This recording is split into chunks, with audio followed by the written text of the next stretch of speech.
सभी मसीही भाई बहनों को प्रभु यीशु मसीह के नाम में शालोम, प्रेज द लॉर्ड, जय मसीह की। यीशु द सेवियर मिनिस्ट्री और मैं प्रभु यीशु मसीह में आपका भाई जेम्स आप सभी का इस बाइबल स्टडी प्रोग्राम में बहुत बहुत स्वागत करते हैं।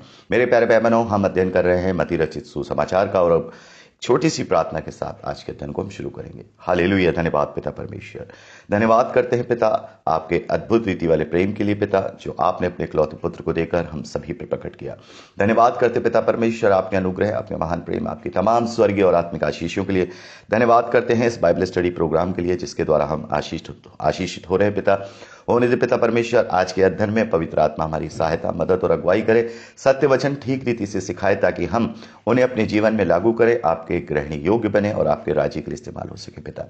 होने दे सारी बातों को, सारी व्यवस्थाओं को समझने और समझाए जाने को हम आपके धर्म में बलवंत दाहिने हाथ में सौंपते हैं पिता। तो आप हमारी मदद और अगुवाई करना, सारा आदर महिमा देते हैं। इस प्रार्थना को अपने उद्धारकर्ता प्रभु यीशु के नाम में मांगते हैं, आमीन।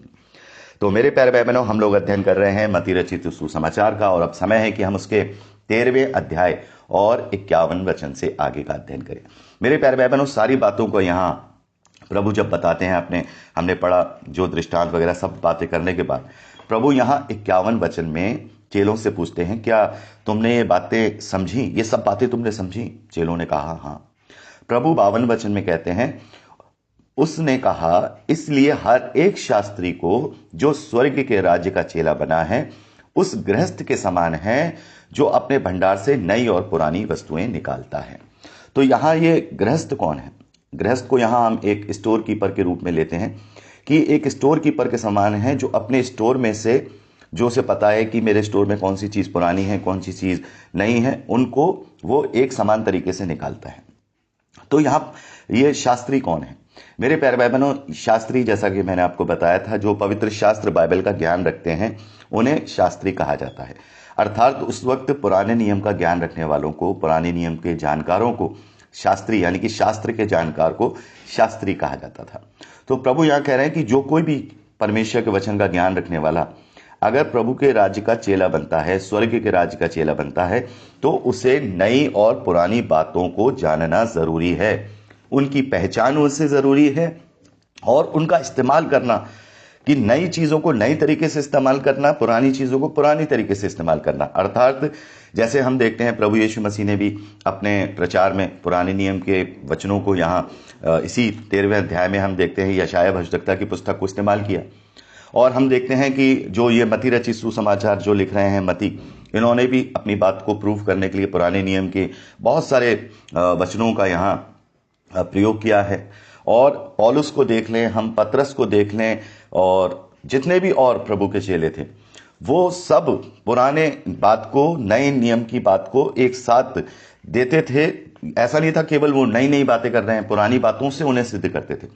तो यहां पर प्रभु ने बता दिया है कि हमें पुरानी और नई शिक्षा दोनों का महत्व समझना होगा और सत्य रीति से वो लागू कैसे होगा उसे करना होगा। ऐसा नहीं है कि जहां नई बात को, जैसे एक अच्छा स्टोर कीपर होता है उसे पता होता है कि कहां पर पुरानी जो चीज है उसे इस्तेमाल करना है और कहां पर नई चीज है उसे इस्तेमाल करना है, कौन सी चीज किसके लिए इस्तेमाल होगी ये उस स्टोर कीपर को पता होता है। तो जो भी पवित्र शास्त्र का जानकार अगर प्रभु का चेला बनता है तो उसे दोनों चीजों को समझना, दोनों चीजों को इस्तेमाल करना आना चाहिए। देखिए पौलुस ने बहुत अच्छे से हर एक चीज को जो है इस्तेमाल किया है, क्योंकि पौलुस जो है बहुत अच्छा जानकार थे पुराने नियम के, और उन्होंने पुराने नियम की बातों के द्वारा प्रभु को सिद्ध किया है, प्रभु की शिक्षाओं को, प्रभु के महायाजी के जो है पद को, बहुत सारी चीजों को। तो यहाँ हमारे लिए भी ये समझना जरूरी है, क्योंकि हम क्या करते हैं, हम दोनों चीजों को मिला देते हैं, पुराने और नए नियम को मिला करके। आज यही हो रहा है चर्चेज में और कलीसियाओं में, लोगों को समझ में नहीं आता। पौलुस कहते हैं सत्य वचन को ठीक रीति से लागू करो, rightly divided the word of truth. ठीक है, तो हम डिवाइड नहीं कर पाते हैं क्योंकि हम एक अच्छे भंडारी हैं ही नहीं, हमें पवित्र शास्त्र बाइबल का ज्ञान है नहीं। तो जो लोग अधूरे ज्ञान के जो प्रचारक होते हैं वो जो हैं अपनी बात को सिद्ध करने के लिए पुराने नियम का इस्तेमाल करते हैं। लेकिन पुराना नियम मसीह तक पहुंचने के लिए हमारी शिक्षक है, वो एक टीचर है, ना कि वो हम पे लागू होता है। और बहुत सारी बातें हैं जो हम पर लागू भी होती हैं, जैसे जो मोरल वैल्यूज हैं, जैसे उसमें कहा तुम चोरी न करना, तुम जो है व्यभिचार न करना, तो जो मोरल वैल्यूज हैं वो हम पे लागू होती हैं।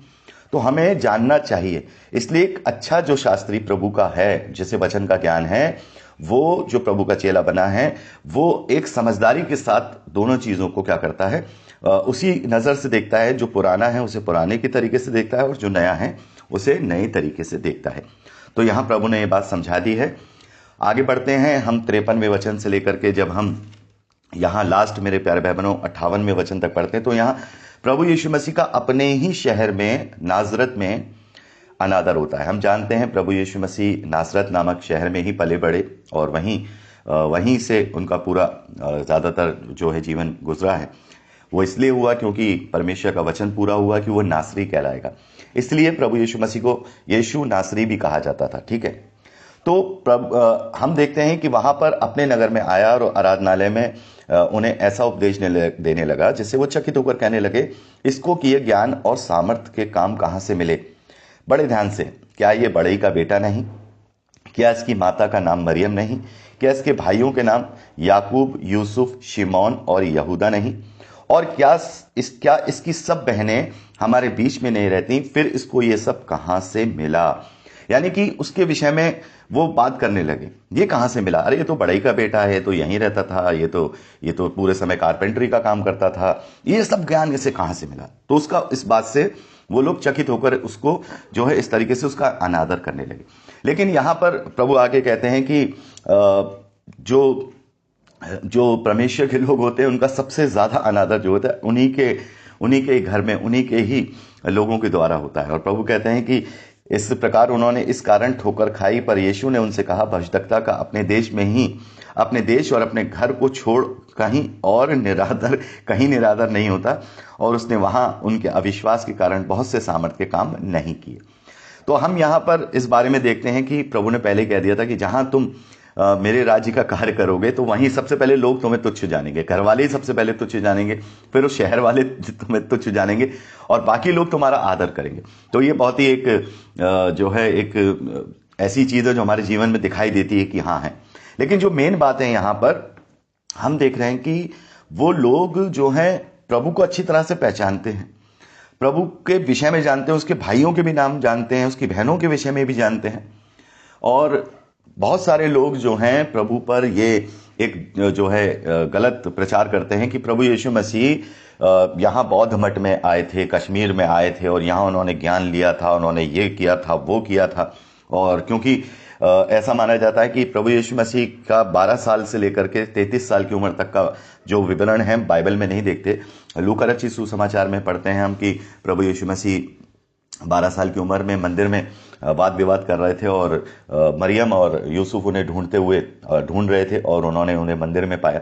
उसके बाद हम देखते हैं कि जो है प्रभु का वर्णन सीधा फिर जब वो 30 साल के हो जाते हैं, प्रभु जब सेवकाई में आते हैं तब दिया गया है। तो वो कहते हैं कि प्रभु यीशु मसीह यहां रहे थे। तो 12 साल से लेकर 30 साल तक प्रभु कहां थे? वो कहीं नहीं गए थे। क्यों नहीं गए थे? क्योंकि पहली चीज तो यहां पर हम देख रहे हैं कि सब लोग उन्हें पहचानते हैं। अरे तो ये यूसुफ बड़ई का बेटा है, अरे इसके तो भाइयों का नाम ये है, ये इसने कहां से सीखी? अगर वो कहीं गया होता तो ये कहते अच्छा ये सीखने गया था, वहां से सीख के आया है। लेकिन वो तो उसको हर समय अपने पिता के साथ काम करते हुए देखते होंगे, अपनी बहनों भाइयों के साथ देखते होंगे, अपनी माता के साथ देखते होंगे। ठीक है, तो इसका मतलब यह है कि प्रभु यीशु मसीह ने, जैसे हम पढ़ेंगे भी, प्रभु यीशु मसीह ने पूरा, जब तक उसकी कॉल नहीं थी 30 साल तक, उसने अपना एक सामान्य जीवन जिया अपने माता पिता के साथ, अपने भाई बहनों के साथ उसी शहर में। और उसके बाद जब उसकी कॉल हुई तो उसने बपतिस्मा लिया, जैसे मैंने आपको बताया कि बपतिस्मा लेने के द्वारा उसने पुराना जीवन छोड़ नए जीवन को ग्रहण किया जिसके लिए पिता ने उसे भेजा था। तो यहां पर इस तरीके से हम देखते हैं कि ये बात यहां प्रूफ होती है कि प्रभु यीशु मसीह कहीं नहीं गए थे, वो वहीं थे। और उन्हें ज्ञान की जरूरत नहीं है, क्योंकि वो ज्ञान उन्होंने जो है 12 साल की उम्र तक आते आते उन्हें इतना ज्ञान था कि जो व्यवस्थापक थे मंदिर में, जो याजक थे, उसकी बातें सुन के हैरान होते थे। ठीक है, तो यहां पर हम एक और चीज देखेंगे मेरे प्यारे भाई बहनों, जैसे कि बहुत सारे लोग ऐसा समझते हैं, खासतौर पर रोमन कैथोलिक चर्च के जो भाई बहन है, वो ये सोचते हैं कि जो मरियम है उनका केवल एक ही बेटा हुआ है और उन्हें कुंवारी मरियम कहते हैं। लेकिन यहां हम देख रहे हैं कि उनके और भी भाई बहन हैं। और मत्ती रचित सुसमाचार में जब हम इसी मती रचित सुसमाचार में पढ़ते हैं तो लिखा है पहले अध्याय में मती रचित सुसमाचार 25वें वचन में, और जब तक वह अर्थात मरियम पुत्र ना जनी तब तक वह उसके पास ना गया और उसने उसका नाम यीशु रखा। उसके पास ना गया अर्थात जब हम इसके मूल में जाते हैं तो अर्थात उसके साथ कोई भी शारीरिक संबंध नहीं बनाए। तो प्रभु यीशु मसीह के जन्म के बाद फिर वो एक गृहस्थ जीवन को जीते हैं। जो मरियम है वो एक गृहस्थ जीवन को जीते हैं और यहाँ पर उनके नाम है, उनकी बहनें भी हैं। तो बहुत सारे रोमन कैथलिक भाई बहन कहते हैं कि नहीं, ये तो उनके कजिन्स के नाम है, लेकिन नहीं, बाइबल ये प्रूव करती है कि प्रभु यीशु मसीह के और भी भाई थे जिन्हें हाफ ब्रदर और हाफ सिस्टर कहा जाता है। भाइयों के तो चारों के नाम यहाँ पे लिखे हैं, याकूब, यूसुफ, शिमोन और यहूदा। ठीक है, बहनों के नाम नहीं दिए, लेकिन लिखा है कि क्या इसकी सब बहनें हमारे बीच में नहीं रहती। और ये बड़ई का बेटा, तो यहाँ परिवार के विषय में बात की जा रही है, यूसुफ के परिवार के विषय में बात की जा रही है। इसकी माता का नाम मरियम है, इसके भाइयों के नाम ये हैं। ठीक है, तो कहने का मतलब यह है कि जब तक प्रभु यीशु मसीह का जन्म नहीं हुआ था तब तक वो एक कुंवारी मरियम के रूप में हम उन्हें देखते हैं, लेकिन उसके बाद उन्होंने अपनी तमाम जिम्मेदारियों को पूरा किया है, सारी चीज़ों को पूरा किया है और ये प्रूफ होता है। और माता मरियम जो हैं वो अपने आप में धन्य नारी हैं और ब्लेस्ड हैं, और हम उनकी हमेशा आदर और सम्मान हमेशा करते रहेंगे, क्योंकि उनके द्वारा प्रभु ने उन्हें चुना कि वो इतना बड़ा कार्य के लिए प्रभु ने उन्हें चुना। तो इसलिए वो सब नारियों में धन्य हैं, सब नारियों में वो आशीषित हैं, लेकिन पूजनीय नहीं है। जैसे कि बहुत सारे भाई बहन उन्हें प्रभु यीशु मसीह के समकक्ष रखते हैं और पूजनीय बनाते हैं, तो वो एक अलग तरीके के एंगल से लेके जाते हैं, तो वो सही नहीं है। हम उनका हमेशा आदर करेंगे। अगर हम उन्हें माता कहना चाहते हैं तो हम उन्हें माता भी कह सकते हैं, क्योंकि प्रभु ने यूहन्ना से कहा कि आज से ये तेरी माता है और आज से ये तेरी माता है, और मरियम से कहा कि आज से ये तेरा पुत्र है। तो इस नाते हम सब भाई हैं। प्रभु ने कहा तुम सब भाई हो, तो उस नाते जब वो यूहन्ना को एक उसके लिए कह सकते हैं कि ये तेरी माता है, तो हम उन्हें माता के रूप में ग्रहण कर सकते हैं, एक सम्मान दे सकते हैं। हम कह सकते हैं मदर मैरी, हम कह सकते हैं माँ मरियम, क्योंकि यूहन्ना को भी उसने कहा था। लेकिन हम कभी भी पूज नहीं सकते, कभी भी हम एक परमेश्वर के समकक्ष उन्हें नहीं खड़ा कर सकते। उन्हें हम हमेशा आदर के भाव से और उनको एक जैसे बोल सकते हैं एक मॉडल के रूप में देख सकते हैं। बहनें जो हैं कि वो किस तरीके की थीं, कितनी धर्मी थीं, कितनी आशीषित थीं, ताकि परमेश्वर हमें भी अपने राज्य के लिए उसी तरीके से, मतलब वैसे नहीं और दूसरे कारणों से वो हमें इस्तेमाल करे। तो ये हमारे लिए है। तो कभी भी हम ये ना सोचें, क्योंकि यही कहा जाता है कि वो तो केवल उनका एक ही प्रभु यीशु मसीह ही उनका बेटा था और कोई नहीं थे। तो यहाँ हम देखते हैं कि वो तब तक केवल गृहस्थ में नहीं थी जब तक प्रभु यीशु मसीह इस धरती पर देहधारी नहीं हुए। उसके बाद वो अपने गृहस्थ में वैसे ही चली जैसे और जो वैवाहिक जोड़े होते हैं उनके और बच्चे भी हुए।